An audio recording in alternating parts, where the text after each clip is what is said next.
Today we're going to go over the Oblivion Remaster rumors and a bit of history behind them, and then look at the studio supposedly working on this game. The original rumors came out, some time ago. Let's put it that way. And it simply stated that the remaster was in development at an unnamed studio. It was going to be a dual-engine game. So Unreal Engine 5 would handle rendering all the graphics, while Gamebryo would handle all the systems from the game, unless they went full remaster. There was an internal discussion whether or not to scrap all elements by Gamebryo and to simply recode them into Unreal, with the leaker saying if we do not hear about the remaster's announcement, as most of the remastering was done on the dual engine model, within, I think he gave like a year, that they were going full remaster. Everything would be in Unreal Engine 5. And as no one's really mentioning Gamebryo as a dual engine, there's a good chance that that is what has happened. Now, there is other evidence. This from the Bethesda leak here. You can clearly see Oblivion Remaster is on there. So we hop back over to this. Virtuos is the name of the studio that was supposedly working on the remake.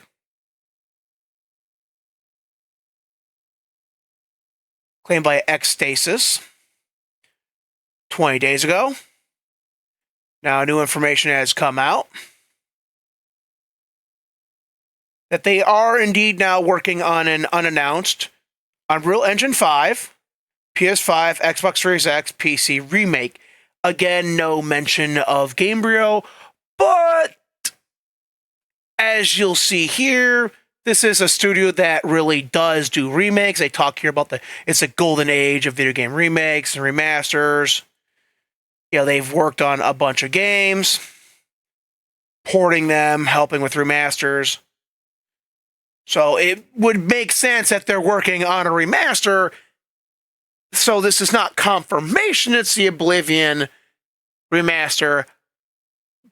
But if we're hearing that they're working on a remaster and then we hear they have an unannounced remaster in development, it does give some credence to the idea that maybe the rumor is correct that these are the developers, though until it is formally announced, we do not know. Now, as I said, they do have problems. They do ESG, called Corporate Social Responsibility. Some of the stuff's not that bad. Some of it is bad. They do the discrimination. They are Silver Ambassador to WIG, which is Women in Gaming. You hop over to them. They are obviously a Marxist organization that misrepresents facts right here. Like 50% of the world's population is women, 50% of players in video games across the world are women and girls. Yet only approximately 23% of those who work in the games industry are women. Yes, different genders have different interests. It happens. And then different people have different interests. Now, some of the stuff that they are doing is like reaching out to communities, workshops. On environment level, they do plant trees. They've done beach cleanups. They also do the usual brainwashing stuff and diversity. It's just the confirmation that while they're not doing full DEI, they are discriminating against male employees.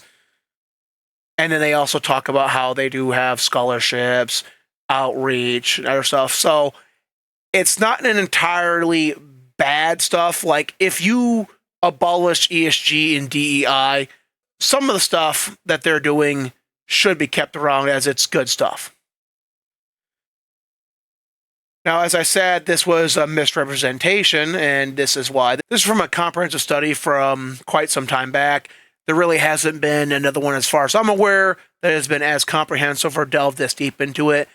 This study broke down what women played, and thus, by contrast, what men played.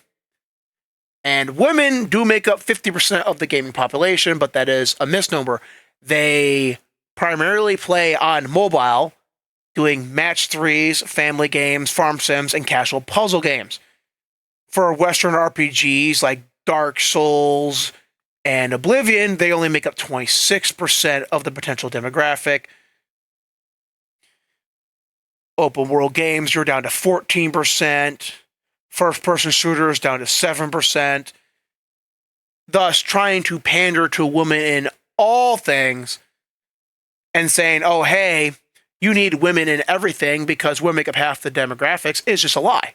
If you're not a farming sim, if you're not a match 3, if you're not a mobile developer, and even then, some of the most successful ones are actually targeting men, you don't really need to have 50% women on your board. In fact, you just need to have a bunch of people who know what the hell they're doing, regardless of gender, ethnicity, or any other factors.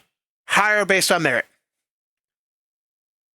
And there you go. That's all there really is to say about this.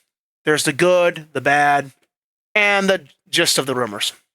Till next time, peace.